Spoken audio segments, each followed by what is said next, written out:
So I've got a series of cases here that are things that we have done recently, some actually in a little bit more distant past. And I've tried to pose these as questions. I think each of these could be done probably in different ways. There are multiple options, and they will be most interesting if it's a bit of a discussion. So please, you have the chat box there. Ask me questions. Feel free to voice another opinion or another strategy for treating these patients.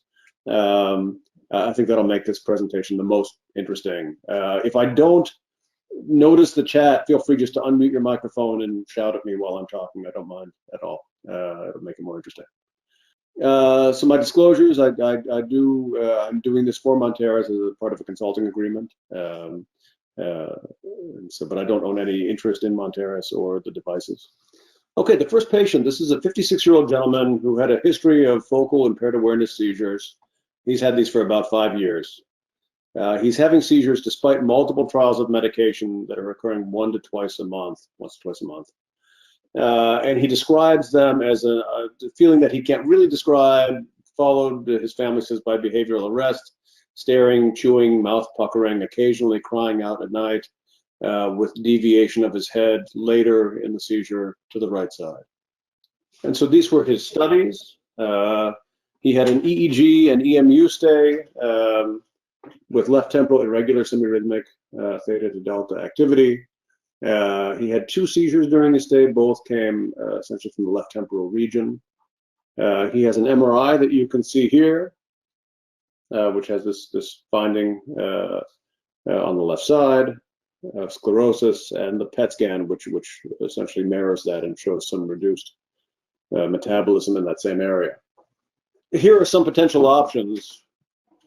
What would you do? You could do more studying. You could do stereo EEG for phase 2 monitoring. You could go right to RNS and place an RNS system either to monitor or to treat. You could do a temporal lobectomy, or you could do LITT hippocampal ablation. You could also do a selective amygdala hippocampectomy if you wanted. So go ahead and vote there where indicated. I don't actually get a vote, so we'll see what people say. Yep, I see that people are voting. Just give it another 10 seconds or so. Okay, interesting. So a fair, so a lot of people talked about LITT hippocampal ablation. One or more people thought about temporal lobectomy, which is a reasonable strategy here. And then many people were interested in stereo EEG. Does someone who voted for that want to give their argument? I think that's reasonable, and some places do work aggressively to do stereo EEG in a patient like this. Anyone want to share their thoughts on it? Yeah, I think one option would have been to go right to an ablation, but I think with some of the semiology, although most of it sounds classic for temporal epilepsy, the head deviation and stuff, I just want to make sure, based on the story of that we're not misled based on the semiology by something that's more motor related, and maybe perhaps also that PET hypometabolism was more than just the hippocampus itself, so it just better delineates the epileptogenic zone. I think that's fair. I mean, it's not unreasonable. I mean, I think there are some centers that will almost always do a confirmatory phase 2 monitoring, even when there's good correlation between the semiology and the imaging and the EEG. I've tended, if I feel convinced, to move right to the procedure if it seems reasonable and safe. But I wouldn't question that strategy. I do think this. The other thing that might, in this case, tend you toward that is that he had this occur a little bit later in life. He's 50 years old and he's only had seizures for 5 years. That often suggests, perhaps a broader seizure network or seizure focus that's extratemporal. Reasonable idea, I think. At the same time, I think given the very clear mesial sclerosis on the MRI, the PET finding confirming it, the semiology that seems similar, all of those things, we felt it was strong enough that it was reasonable to go right to laser ablation. And so here's that procedure, so that this is a relatively standard hippocampal laser ablation. You can see a relatively occipital entry here, occipital temporal, and a trajectory that aims to get the body of the hippocampus and importantly a bit of the amygdala too, which has been demonstrated in more recent studies to be the most efficacious area to target. And so I can show you that ablation as it progresses. I tend to be relatively aggressive with it. I try to get, as far anterior and as far as posterior as I can, but if I have to make a choice, I will favor the amygdala over the tail of the hippocampus. And so you can see the progression of this lesion.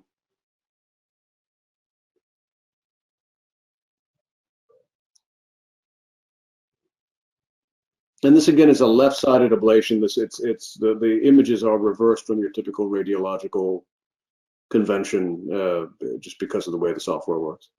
The temperature pick points, you can see where you can place a pick point over top of a pixel and it'll get a reading of what that pixel's temperature is. Do you have any strategy for placing those in these hippocampal ablations? Yeah, I mean, so the question is, what am I worried about as I get out to the limits of my ablation? What don't I want to injure? And the hippocampus, I think, as a target compared to some tumors is relatively forgiving. You would worry about heating in the ambient cistern, where you might get vessels, you might get the third nerve, etc. But you have a pretty good sink there with the CSF. You also have a sink in the ventricle, so you tend not to penetrate much past it. I worry a little bit if I were to. You can see that in some of these screens, I've picked the temporal stem as a potential area of concern. If it looked like that were heating, that might be a time when I said, okay, that's ablated enough. But in practice, I find it challenging to do a lot of damage, and so I can't say that I'm terribly nervous about the pick points I place. I tend to find that they are relatively safe. And you can see here just how far back I really do try to come back until you can sort of make out maybe where the tectum is here. In this image here, we're back beyond it in the quadrigeminal cistern, or in line with the quadrigeminal cistern. So you can get with just a single trajectory, I think, a relatively effective ablation and a large ablation. And then here you can see post-operative MRI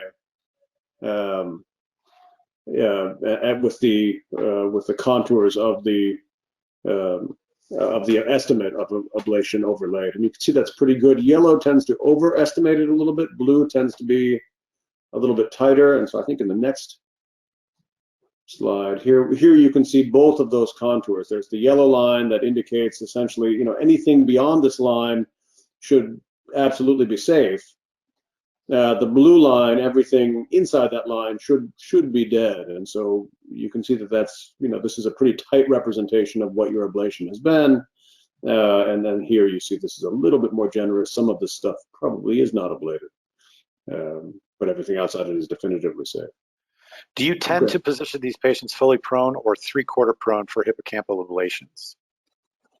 Yes. So what I tend to do is actually more like supine. I do, and this is a little bit of the way that I do it. So I do, and I will have one picture at the end. We use something called a StarFix frame, which some of you may have seen. It's an FHC 3D printed frame, and it's customized. And the way it sits occipitally, it's relatively easy to use that to insert if you have the patient in a supine position with a large bump under their left shoulder in this case, or their right shoulder. And so I don't position prone for these cases. I'm able to do it pretty reliably in a modified supine position. One limitation that you have to think about if you have an older magnet that's only a 60-centimeter bore is that you may run into a little bit of a challenge with the bolt and the wires coming off the back of the head. You want to just be mindful about how you position relative to the edge of the magnet. In the newer magnets that are 70-centimeter bore, it rarely is a problem. So that's the first case. I wanted to start with one that's relatively straightforward. This is your most typical, epilepsy ablation, And it is true that these procedures, that this is a patient who would have been a candidate for either a selective amygdala hippocampelectomy, which is what we were doing most routinely before the advent of LITT, or even a limited temporal lobectomy on that left side. And so all of those are reasonable strategies. I think of laser ablation as there was a trend in the decade before laser ablation really became popular in the US to move from larger temporal lobectomies to smaller resections and more refined selectives and different approaches. I really see this as the sort of logical extension of that you can now do this with a laser. And increasingly, as you look at the most recent study, the efficacy of those laser procedures is approaching what you were able to get before with a selective amygdala hippocampelectomy.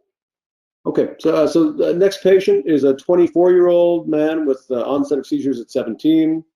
He was suffering from primarily nighttime seizures that were observed as having behavioral arrest with focal to bilateral tonic-clonic events. He had an EEG that he had 5 to 10 seizures from over the last year and a half or so. The seizures were these nocturnal episodes as described. He had been on a host of medications, including oxcarbazepine, and went on to Aptium and others. None of these had reasonably controlled his seizures, and he was having side effects of dizziness and cognitive slowing. He had found it difficult to work. Okay, so this was his workup. So he had an EEG. He had interictal right frontotemporal discharges. He had also independent in another admission, independent right way to the left bitemporal epileptiform discharges. He had ictal events, 1 seizure out of deep sleep with right temporal onset. He also had, I believe, another admission where he had what was questioned as a frontal onset, and so there was some confusion about where exactly his seizure focus was. For the most part, everything seemed to be right side. His imaging, so he had an image that really did not show very much in the way of hippocampal sclerosis. There was a question of a very small potential abnormality in the corona radiata. We showed it to our neuroradiologist, who didn't make much of it, but it was, we thought, suspicious. At least I thought it was maybe suspicious and something worth monitoring. The PET scan that he had did show significant asymmetric metabolism, and it was sort of diffusely on the right side, both the right frontal and temporal lobe, compared to the left. So based on those findings, if you guys haven't seen the rest of the slides yet, what would you do? And please don't be influenced by what I did. So we can go to the next slide, please. So here are the questions. So what would you do? Would you continue medical management? Would you go ahead and do DBS because we're not going to get this controlled? Would you do some form of phase 2 monitoring? And if so, what? Would you do a temporal lobectomy? Would you do a selective amygdala hippocampelectomy, either with LITT or open?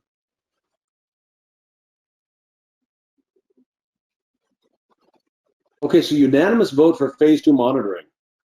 So does anyone want to talk about what, is probably not worth debating too much the other answers. When it comes to phase 2 monitoring, is there anyone who would not do stereo EEG? Is there anyone who might place grids in this patient?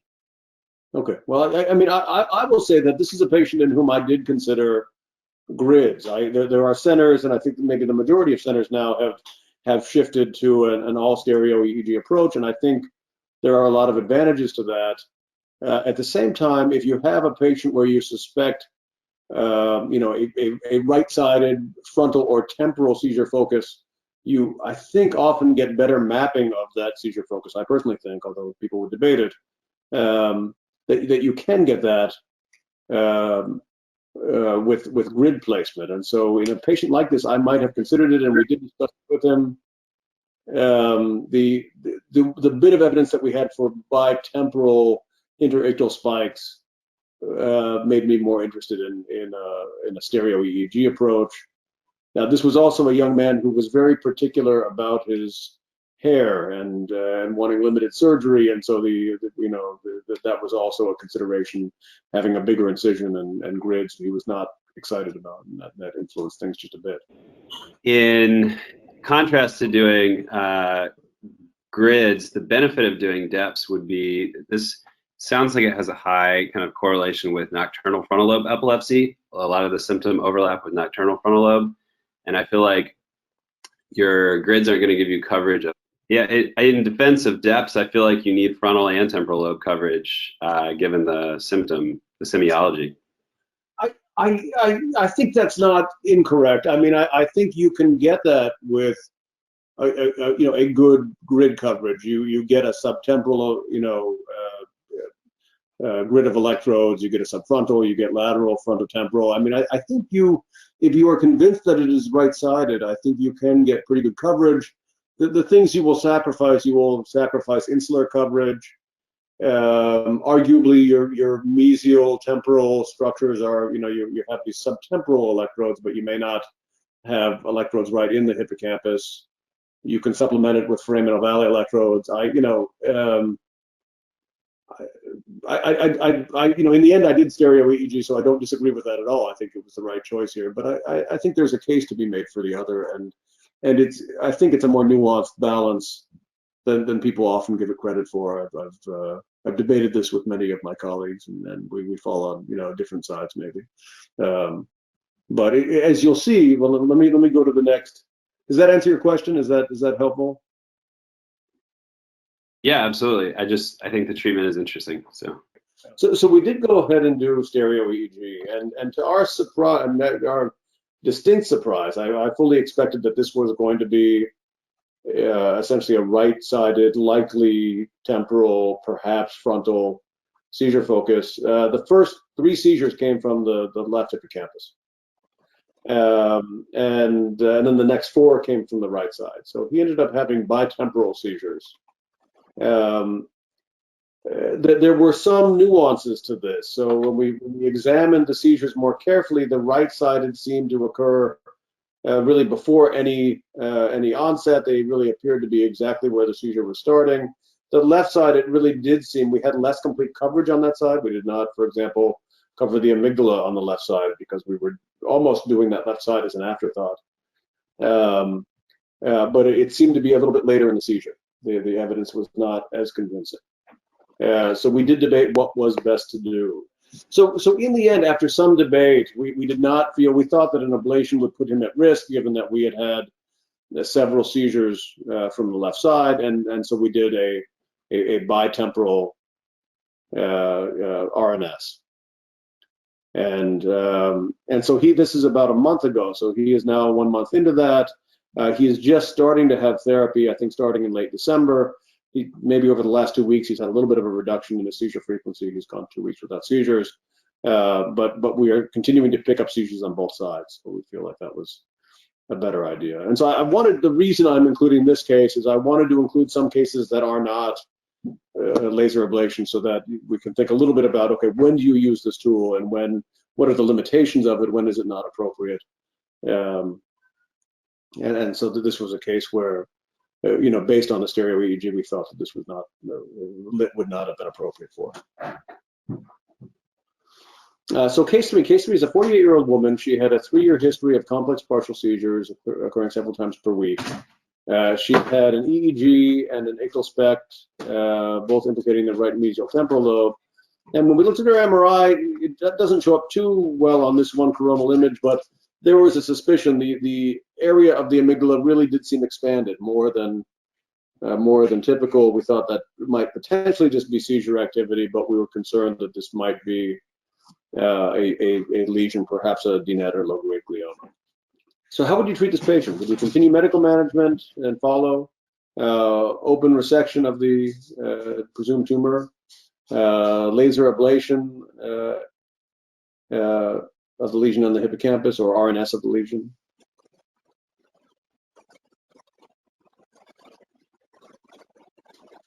Yeah, so I think again these are reasonable options. You could go ahead and just resect this. You could biopsy and perform LITT. You conceivably, I don't know whether RNS is something I would have recommended off the front. I didn't give you the option of stereo EEG here. I think you could make a case for that depending on the course of this patient's epilepsy. I do think that given, I sort of consider this a lesional epilepsy. So we have something that is very suspicious in the temporal lobe. We have EEG and semiology that correspond to that as a probable seizure focus. And so I think it is reasonable to go ahead and treat. And so we went ahead, we performed a biopsy and we performed a LITT. The pathology indicated just gliosis with enlarged neurons and reactive astrocytes. She's been effective. I didn't show these images because they're very similar to the last one. Oh, I did show them. Okay, there we go. Okay, so you can see here the trajectory and the subsequent ablation. Again, emphasizing a little bit this enlarged amygdala, which turned out really just to be a bit of gliosis and did not appear to be a grade 1 tumor. We followed her, and there's not been any significant change. Hi, great case. I was curious about whether you had any comments with regards to biopsy prior to LITT and the effect of, I guess, perhaps susceptibility artifact on the signal for the thermometry. Yeah, I mean, we will do it in case, I do less of it obviously than my tumor colleague who uses LITT for tumor resection. In those cases, I think it's, quite common. I will do it more occasionally when I have some reason to suspect that there may be something more than just your typical hippocampal sclerosis or what have you. I have not seen that be, make a dramatic change in the thermometry. Typically, the small biopsy that you take is right sort of in the center of your field, obviously, and so the ablation that I'm really watching is quite distant from that. It's a centimeter in all directions, sort of a thing, or half a centimeter. Potentially, if you had a hemorrhage from a biopsy, that would somehow limit what you could do, and obviously that's always a concern with biopsy. But I haven't seen it disrupt the thermometry. Yeah, I've done it a fair amount with tumors. I've not ever seen it be a significant problem, but I may just have gotten lucky. So the next case is a 35-year-old woman. She had a very long history of complex partial seizures, seizures occurring weekly despite optimal medication. She had an EEG and an ictal spec that both implicated the mesial temporal lobe, and an MRI, which we will see here perhaps. So she had this MRI demonstrating this periventricular heterotopia, which you see very clearly here, and perhaps even a small transmantle sign there. So would you continue medical management, do a stereo EEG, just a LITT ablation of the lesion, or a resection?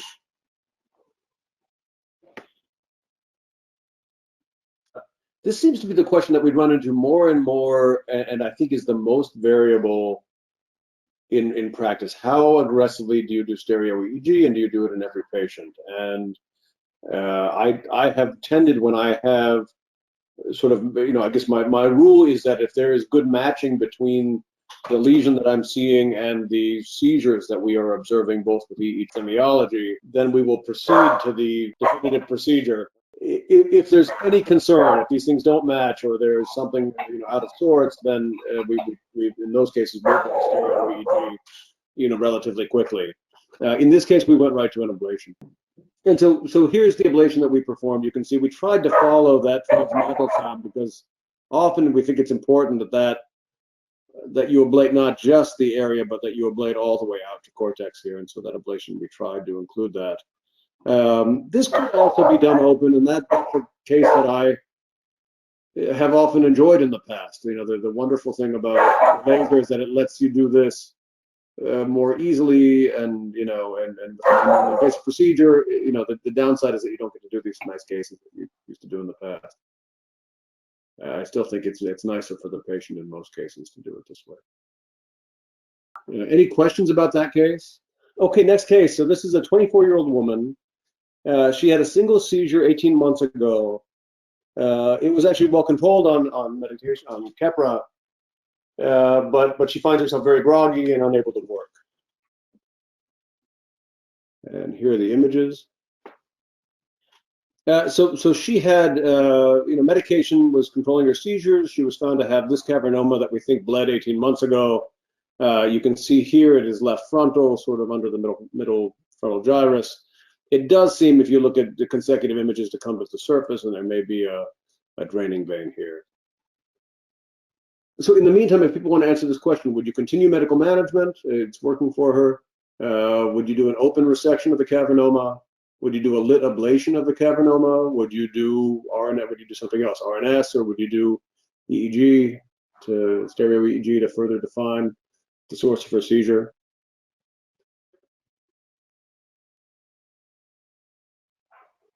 So I think these are good answers. Does the person who, or one of the people who talked about LITT ablation in this case, want to speak to that? It's not what we did in this case, but it's something that I did offer her, and I think would be reasonable. What were people's thoughts? That may have been one of my fellows who secretly disagreed with what we did. We did this case today, so maybe he was the whole time harboring another strategy. I don't know. Did anyone want to speak about that, or I can give you my logic for thinking about both options? So I think this is a lesion that actually could be treated with LITT, and this patient, in fact, I think was sent to me to consider that as an option.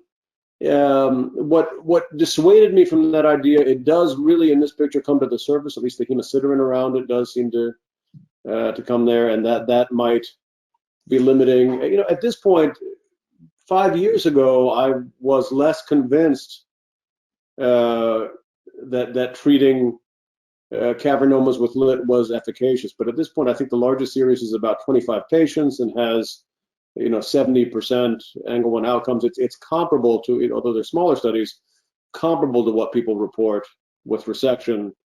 And so I think it is reasonable to offer LITT for a cavernoma. Generally, this one came to the surface, so completely. You will have it with the current bolt. Your view and your thermometry will be a little bit obscured by the bolt itself when you're very close to the surface and to the skull.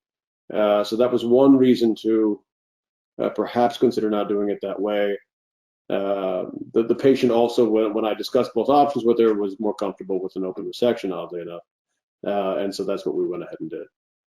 Have you combined stage 2 monitoring and LITT within the same admission?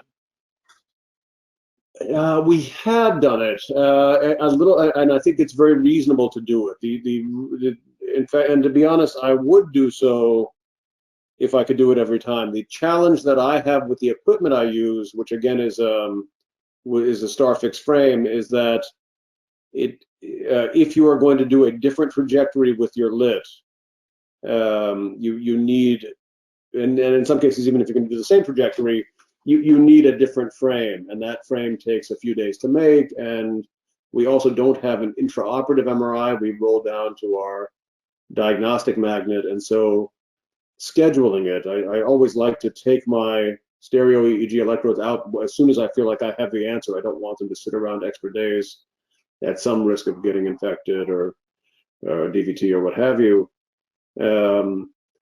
So I will typically, unless I can get it all to just fall together, send them home for a couple of days, have them come back and get the LITT. But I think it's reasonable in centers where you are, using a traditional frame, and you can obviously, you can apply that anytime. And if you have an intraoperative MRI, then I think it's quite reasonable to, pull the stereo EEG, put in the bolt, and go right to your ablation. Did you perform this with cortical mapping to further delineate seizure focus? That seems like another potential benefit of an open approach.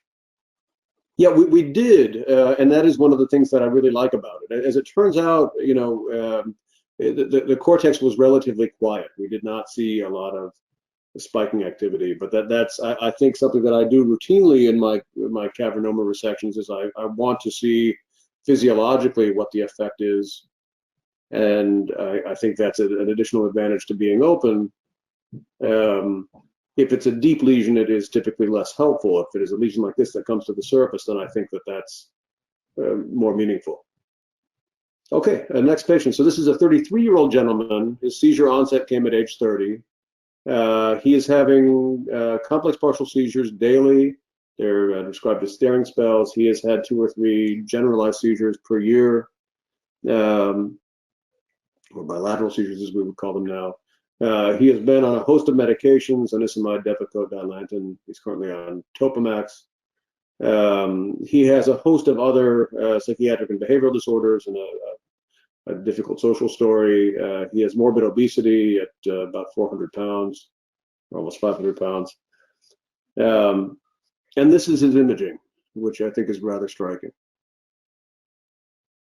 In addition, so he has had, EEG suggesting a left posterior temporal activity. He has not had events captured on EEG, and an MRI that demonstrates this small cavernoma with a very large developmental venous malformation anomaly. He did get an angiogram to make sure this wasn't some sort of an AVM, and that appears to be just a DVA with a caput medusa.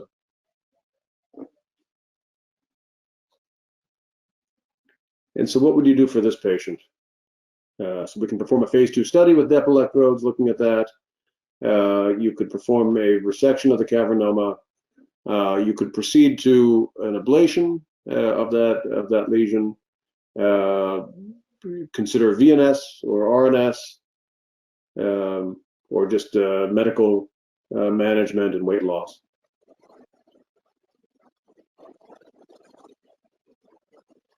Okay, so phase 2 study, some people wanting to study it. Open resection, a lot of voters for that. Does someone, so I think that's interesting. Does someone want to talk about the idea of an open resection here? So maybe while we're waiting, if someone wants to speak to it, we can go back to the images and I'll tell you my thinking about this. I mean, so my thinking here, I mean, surgical resection is possible, but we have a relatively small cavernoma, which is quite deep on the left side, and is next to an extremely large, developmental venous anomaly. I mean, so large that you would almost certainly, do significant damage, have a venous infarct or something quite bad if you were to disrupt it. It's large enough that I wondered whether anything should be done. But his seizures are quite frequent. It's quite disruptive to his quality of life. And so we ultimately decided that an ablation was appropriate. And we think that the safety of an ablation, because you have what I presume to be although it's venous, it's a high flow or relatively, large vein, that we should be able to get away with an ablation that is distinct from it, probably with a directional probe. So we have not done this case yet. We are waiting. So the last option that you had there is actually what we are sort of doing right now. Is we are waiting for him. He was already in process. He had seen a general surgeon to get a gastric sleeve. He's had that procedure last month, and we're waiting because he was right on the bridge of what we could actually do as far as getting an MRI. We would not have been able to get an MRI and do his ablation when he was at his full weight. I think this is a challenging case. I brought this one up because I wanted to contrast, I think, a case where maybe an open resection of a cavernoma, the previous case was I think, recommendable and was maybe easier and more effective. This is a case where I would absolutely lean toward LITT versus an open resection, because I think it's going to be tremendously challenging to do that safely, particularly given his comorbidities. Any questions about that? I know I voted against the rest of the gang here. What do people? Anyone want to argue their case? Okay, thoughts about SEEG to determine if anterior HC involved in seizure onset? Anterior. It's conceivable. I was sufficiently convinced by the pathology here, given that it was on the same side and sort of adjacent to the posterior hippocampus, that I thought it was reasonable again to proceed without. You're never wrong, I don't think, to do stereo EEG. It was also a question of how many times I wanted to poke that thing. You would have to put some of those electrodes around that cavernoma, and I hadn't thought that was a great option. But it's not unreasonable. Okay, we have another question as well. Do thin-walled veins with high flow act comparably to artery when considering heat sinkage? I don't think so. I think I would feel very comfortable if that were, if I were doing an ablation up against an artery, particularly one of that size. I don't hesitate, and I'll show an example of an ablation in that scenario where arteries seem to be, because of the high flow, they represent a pretty good heat sink, and you don't see. I'm sure it's possible, but we've not seen damage from them. A vein, I suspect, is, even a large vein is going to be significantly less flow, and it's thin-walled, so it's not insulated the same way. I think you would have to presume going into that case that is a significant risk, and I expect to treat it that way. Okay, so this is an interesting case. This is a 56-year-old woman. She presented with a 7-year history of increasingly frequent complex partial seizures. She had an ictal EEG that demonstrated a left mesial temporal seizure discharge. Her MRI demonstrates a meningioma in the left cavernous sinus, and it contacts the parahippocampal gyrus. The WADA test, interestingly, that we got indicated that the patient was left dominant for language and for memory, importantly. And neuropsych also indicated discrepancy with verbal memory. I think it was the other way. I think verbal memory was disturbed more than visuospatial memory. And so this is what we were dealing with. This is the lesion here, you can see. And it seems to contact, and perhaps there's some invasion here into the parahippocampal gyrus anteriorly, entorhinal cortex area. And so what do you do with this problem? And here are some options. And there are other options here, such as DBS, and I can speak to that also if someone wants to think of that. Okay, so open resection of the cavernous meningioma, I think it's reasonable. People are, there are a few centers that will do that. They are, typically describe pretty significant cranial nerve deficits. Radiosurgery of the meningioma is actually an idea that I quite liked, and tried to convince my radiation oncology team that this was a good idea. They were not convinced that it was growing, and for that reason they declined, and that honestly surprised me. And I couldn't talk them into it. I think RNS is reasonable. RNS, we hesitated because the problem at that time with RNS is that it was not MRI compatible. And so this is 6-7 years ago. And so if I had put that in, I wouldn't be able to follow the meningioma that she has. We thought about DBS, but DBS had not been approved yet, and we sort of considered whether we would wait for that. With all of those elements sort of, warring in my head, I went ahead and I did a surgery, not to resect the whole cavernous meningioma, which is not an operation that I am particularly expert at, but to take essentially the extra cavernous portion. So we went ahead, we did a craniotomy, we were able to get really just a little bit of this meningioma, that seemed to be contacting the mesial temporal lobe, and left the mesial temporal lobe more or less alone. I actually put in some Gore-Tex, thinking that perhaps there was a chemical irritation that might, if I put a barrier there, that might help. And I don't see if we have images here. I'm not sure if we do, maybe not. Well, it didn't work, unfortunately. So see, I think there's maybe more to this question. Next slide. Okay, so what would you do now? So, well, John, I guess we're late on the hour, so we'll just jump right to the answer. So I think the option for radiosurgery is a very valuable one, and would have considered it. What we decided was that it was maybe valuable to confirm to ourselves that this was actually the seizure focus, and furthermore to map along that left mesial temporal lobe to see how well isolated the seizure focus was. And what we were able to convince ourselves, placing several electrodes in the anterior to posterior hippocampus, is that it appeared to be relatively focal, just adjacent to where the tumor was. We went ahead and made a very focal laser ablation of just the area that was contacted by the tumor. And the patient ultimately was seizure-free. I think this was an exceptionally tough case. It's was not my first thought. My first indication in this case was to either try to treat the tumor and get it to be less, to be causing less effect, although she had had seizures for long enough that might no longer have been important, or to do something like RNS or DBS. Those were my first considerations. After many discussions with our epilepsy team, several people favored this, and we ended up trying it, and it was effective. So he had asked about the thin-walled veins. So Yes. his follow-up was to take the first question further.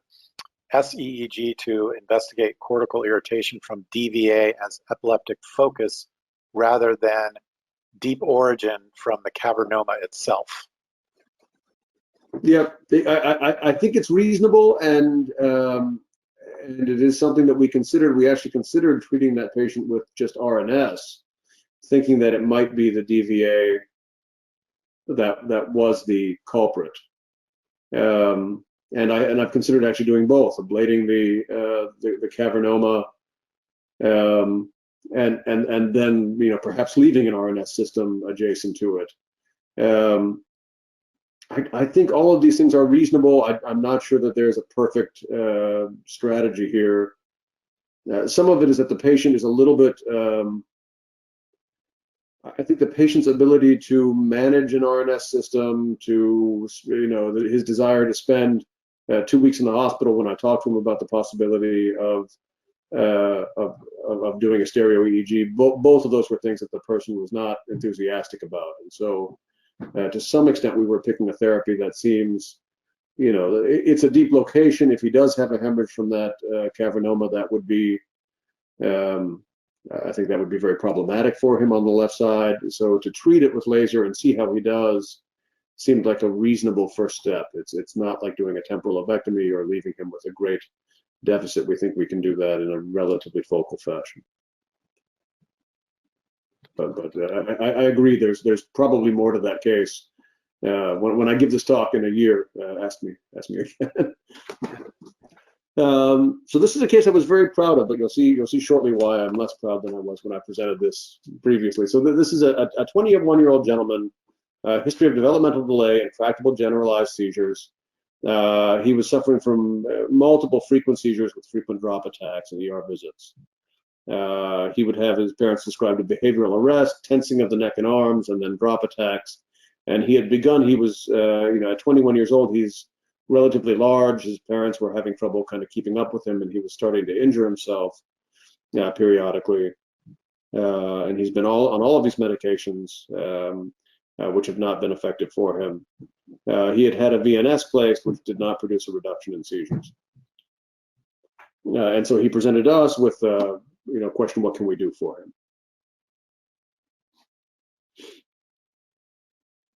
And you can see here from his studies, so he has both left and right epileptiform discharges, some generalized discharges, essentially multifocal generalized epilepsy. The MRI scan is unremarkable. He did not really have any findings that were suggestive of a seizure focus. And so what would you do for this patient? Would you continue medical management? Would you do DBS, RNS, open callosotomy or LITT callosotomy?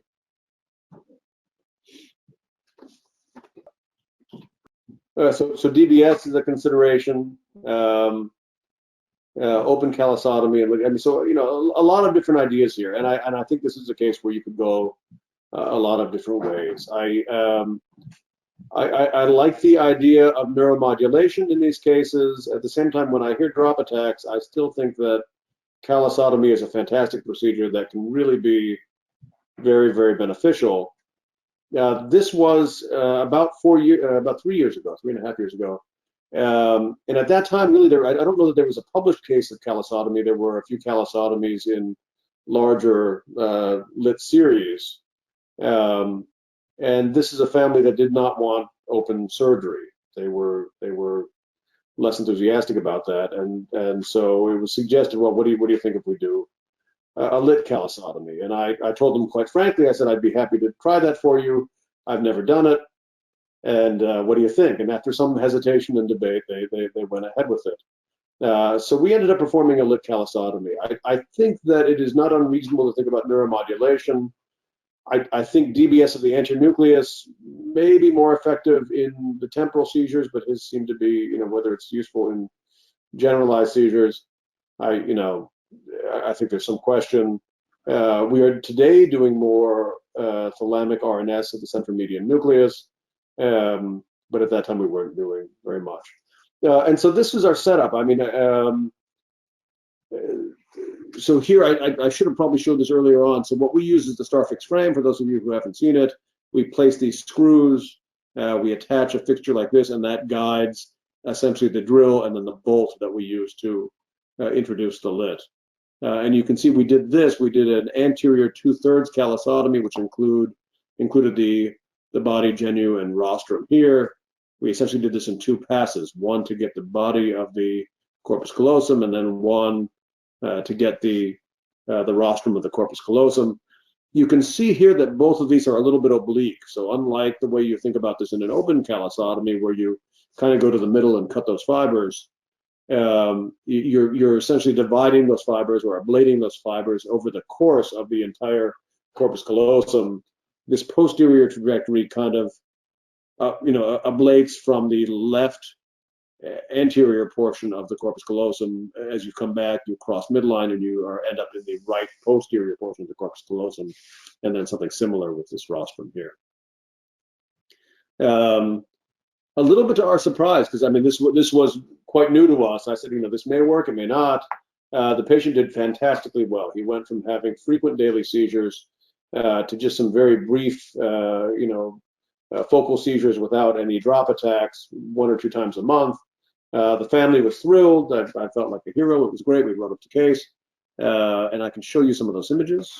So here you can see a little bit about how that technique was done, that we are sort of, we are crossing midline with these ablations in both cases. If I have another one that shows the rostrum. Okay, and you can see here the rostrum too. This is sort of stacked lesions, but again, crosses from, from one side to the other here, left to right.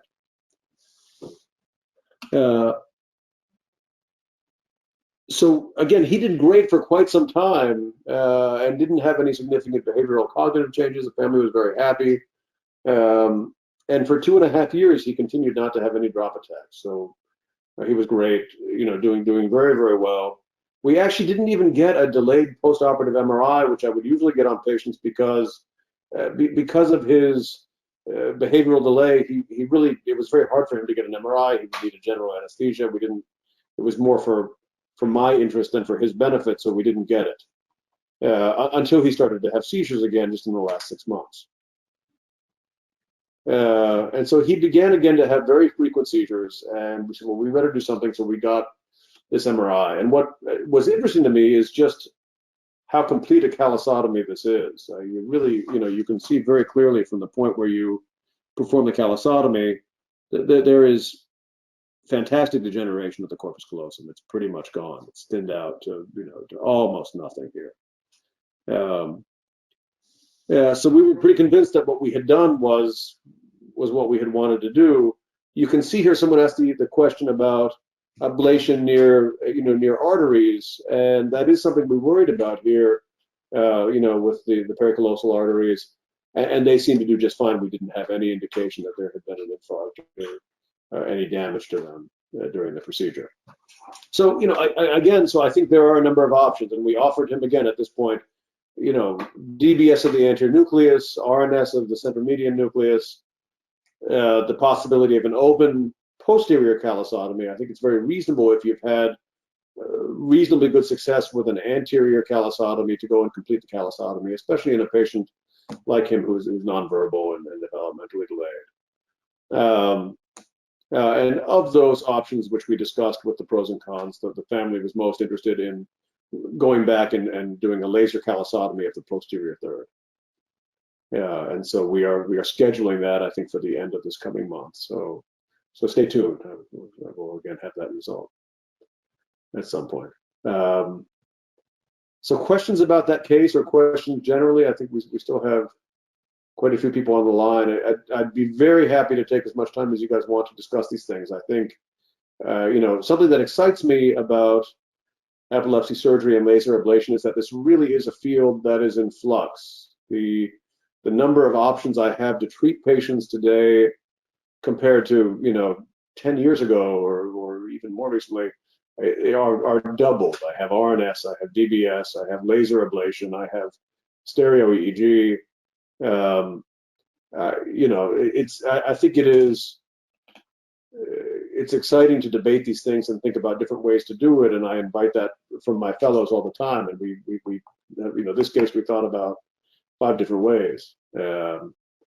So happy to take any questions on this case or others. Yeah, I wanted to thank you, Dr. Neimat, as always. We always greatly appreciate your time and your expertise, and thanks everyone for attending as well.